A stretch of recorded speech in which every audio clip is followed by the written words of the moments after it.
ಕೇವಲ 16ಕ್ಕೆ ನಿಲ್ಲಲ್ಲ, 19ನೇ ಬಜೆಟ್ ಅನ್ನ ಮಂಡಿಸ್ತಾರೆ, ನೋಡ್ತೀರಿ. ಸಿಎಂ ಸಿದ್ದರಾಮಯ್ಯ 19ನೇ ಬಜೆಟ್ ಅನ್ನ ಮಂಡಿಸೋದು ಫಿಕ್ಸ್. ಸಿದ್ದರಾಮಯ್ಯನವರೇ 5 ವರ್ಷವೂ ಸಿಎಂ ಆಗಿರ್ತಾರೆ. ಮುಖ್ಯಮಂತ್ರಿಯಾಗಿ ಸಿದ್ದರಾಮಯ್ಯನವರು ಮುಂದುವರಿತಾರೆ. ಸಿದ್ದರಾಮಯ್ಯ ಪರವಾಗಿ ಕಾಂಗ್ರೆಸ್ ಶಾಸಕರಿದ್ದಾರೆ. ನಮ್ಮ ಹೈಕಮಾಂಡ್ ಕೂಡ ಸಿದ್ದರಾಮಯ್ಯ ಬೆಂಬಲಕ್ಕಿದೆ. ಅವರ ದಾಖಲೆಯ 19ನೇ ಬಜೆಟ್ ಅನ್ನ ಮಂಡಿಸೋದು ಶತಸಿದ್ಧ. ಮೈಸೂರಿನಲ್ಲಿ ಯತೀಂದ್ರ ಸಿದ್ದರಾಮಯ್ಯ ಸ್ಫೋಟಕ ಹೇಳಿಕೆಯನ್ನ ಕೊಟ್ಟಿದ್ದಾರೆ. 16ನೇ ಬಜೆಟ್ ಮಂಡಿಸಿದ್ದಾರೆ. ಬಹುಶಃ ದೇಶದಲ್ಲೇ ಇಷ್ಟೊಂದು ಬಜೆಟ್ಗಳನ್ನ ಮಂಡಿಸಂತ ಸಿಎಂ ಯಾರೂ ಇಲ್ಲ, ಅಥವಾ ಫೈನಾನ್ಸ್ ಮಿನಿಸ್ಟರ್ ಯಾರೂ ಇಲ್ಲ. ಸೊ ಹಾಗಾಗಿ ರೆಕಾರ್ಡ್ ಬಜೆಟ್ ಮತ್ತು ಪ್ರತಿ ಬಾರಿನೂ ಕನ್ಸಿಸ್ಟೆಂಟ್ ಆಗಿ ರಾಜ್ಯಕ್ಕೆ ಅಭಿವೃದ್ಧಿಗೆ ಪೂರಕ ಆಗುವಂಥ ಬಜೆಟನ್ನು ಮಂಡಿಸ್ಕೊಂಡು ಅವ್ರು ಇನ್ನೂ 5 ವರ್ಷ ಇರ್ತಾರೆ ಅನ್ನೋದು ನಮ್ಮೆಲ್ಲರ ನಂಬಿಕೆ. ಯಾಕೆಂತಂದರೆ ಹೈಕಮಾಂಡ್ ಅವ್ರು ಸಂಪೂರ್ಣವಾಗಿ ಬೆಂಬಲವಾಗಿ ನಿಂತಿದ್ದಾರೆ. ಶಾಸಕರು ಕೂಡ ನಾವು ಮುಖ್ಯಮಂತ್ರಿಗಳ ಪರವಾಗಿದ್ದೀವಿ ಅಂತ ಹೇಳ್ತಾರೆ. ಸೊ ಹಾಗಾಗಿ 19 ಬಜೆಟ್ಗಳು ಕೂಡ ಮಂಡಿಸ್ತಾರೆ ಅನ್ನೋ ಆಶಯ ಇದೆ. ಖಂಡಿತ ಸಿದ್ದರಾಮಯ್ಯನವರು 2025-26ನೇ ಸಾಲಿನ ದಾಖಲೆಯ ಬಜೆಟ್ ಅನ್ನ ಮಂಡಿಸಿದ್ದಾರೆ. ಇದರ ಬೆನ್ನಲ್ಲೇ ಈಗ ಯತೀಂದ್ರ ಸಿದ್ದರಾಮಯ್ಯ ಸ್ಫೋಟಕ ಹೇಳಿಕೆಯೊಂದನ್ನ ಕೊಟ್ಟಿದ್ದಾರೆ. 16ನೇ ಬಜೆಟ್ಗೆ ನಿಲ್ಲೋದಿಲ್ಲ, 19ನೇ ಬಜೆಟ್ ಕೂಡ ಸಿಎಂ ಸಿದ್ದರಾಮಯ್ಯನವರೇ ಮಂಡಿಸೋದು ಫಿಕ್ಸ್ ಅನ್ನುವಂತ ನಿಟ್ಟಿನಲ್ಲಿ ಮಾತನಾಡಿದ್ದಾರೆ. ಇನ್ನು ಸಿಎಂ ಕುರ್ಚಿಯ ಫೈಟ್ ಏನಿದೆಯಲ್ಲ, ಈ ಬಗ್ಗೆ ನೋಡ್ತಾ ಹೋಗೋದಾದ್ರೆ ಸಿದ್ದರಾಮಯ್ಯನವರೇ 5 ವರ್ಷವೂ ಸಿಎಂ ಆಗಿರ್ತಾರೆ. ಮುಖ್ಯಮಂತ್ರಿಯಾಗಿ ಸಿದ್ದರಾಮಯ್ಯನವರು ಮುಂದುವರಿತಾರೆ. ಇನ್ನು ಸಿದ್ದರಾಮಯ್ಯನವರ ಪರವಾಗಿ ಕಾಂಗ್ರೆಸ್ಸಿನ ಶಾಸಕರಿದ್ದಾರೆ.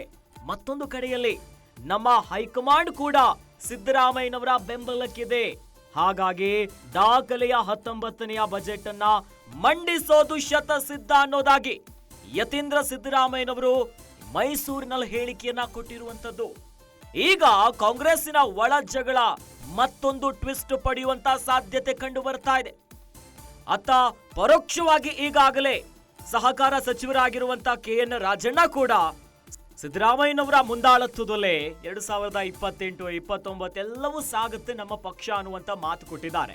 ಹೀಗಾಗಿ ಈ ಮಾತು ಜೊತೆಯಲ್ಲಿ ಯತೀಂದ್ರ ಸಿದ್ದರಾಮಯ್ಯನವರ ಈ ಹೇಳಿಕೆ ಇವೆಲ್ಲದರಿಂದ ಕಾಂಗ್ರೆಸ್ನಲ್ಲಿ ಮತ್ತೊಂದು ದೊಡ್ಡ ಸುತ್ತಿನ ಕುರ್ಚಿ ಕಿತ್ತಾಟ ಆಗತ್ತಾ? ಯಾಕಂದ್ರೆ DK ಶಿವಕುಮಾರ್ ಅವರು 2028ಕ್ಕೆ ನಮ್ಮದೇ ನಾಯಕತ್ವ, ನಾನೇ ಮುಂದಾಳತ್ವವಾಗಿ ಹೋಗ್ತೇನೆ ಅನ್ನುವಂತ ಭರವಸೆಯ ಮಾತುಗಳನ್ನ ಆಡ್ತಾ ಇದ್ರು. ಜೊತೆಯಲ್ಲಿ DK ಶಿವಕುಮಾರ್ ಅವರ ಆಪ್ತ ವಲಯದಲ್ಲಿ ಗುರುತಿಸಿಕೊಂಡಿರುವಂತ ಕಾಂಗ್ರೆಸ್ಸಿನ ಶಾಸಕರು, ನಾಯಕರೆಲ್ಲ DK ಶಿವಕುಮಾರ್ ಅವರು ಸಿಎಂ ಆಗ್ತಾರೆ ಅನ್ನುವಂತ ಮಾತಾಡಿದ್ದಾರೆ. ಇತ್ತೀಚೆಗಷ್ಟೇ ಮಾಜಿ ಮುಖ್ಯಮಂತ್ರಿ ಆಗಿರುವಂತ ವೀರಪ್ಪ ಮೊಯ್ಲಿ ಅವರು ಕೂಡ DK ಶಿವಕುಮಾರ್ ಅವರು ಮುಖ್ಯಮಂತ್ರಿ ಆಗೋದು ಫಿಕ್ಸ್, ಈಗಾಗಲೇ ಒಂದು ಕನ್ಕ್ಲೂಷನ್ ಪಡ್ಕೊಂಡಿರುವಂತ ವಿಚಾರ ಅನ್ನೋದಾಗಿ ಹೇಳಿಕೆ ಕೊಟ್ಟಿದ್ರು. ಮತ್ತೊಂದು ಕಡೆಯಲ್ಲಿ ಬಸವರಾಜ ಶಿವಗಂಗಾ ಶಾಸಕ ಅವರು ಕೂಡ ರಕ್ತದಲ್ಲಿ ಬರೆದು ಕೊಡ್ತೀನಿ, DK ಶಿವಕುಮಾರ್ ಅವರೇ ಸಿಎಂ ಆಗ್ತಾರೆ ಅನ್ನುವಂತ ಮಾತಾಡಿದ್ರು. ಇದರ ನಡುವೆ ಮೈಸೂರಿನಲ್ಲಿ ಯತೀಂದ್ರ ಸಿದ್ದರಾಮಯ್ಯ ಸ್ಫೋಟಕ ಹೇಳಿಕೆಯನ್ನ ಕೊಟ್ಟಿದ್ದಾರೆ. ಕೇವಲ 16ನೇ ಬಜೆಟ್ ಅಷ್ಟೇ ಅಲ್ಲ, 19ನೇ ಬಜೆಟ್ ಕೂಡ ಸಿದ್ದರಾಮಯ್ಯನವರೇ ಮಂಡಿಸ್ತಾರೆ ಅನ್ನೋ ಮಾತನ್ನ ಹೇಳಿದ್ದಾರೆ. ಈ ಮೂಲಕ ಕಾಂಗ್ರೆಸ್ನಲ್ಲಿ ಕುರ್ಚಿಯ ಕಿತ್ತಾಟ ಮತ್ತೊಂದು ಹಂತವನ್ನ ತಲುಪುವ ಎಲ್ಲಾ ಸುಳಿವು ಕಂಡು ಬರ್ತಾ ಇದೆ.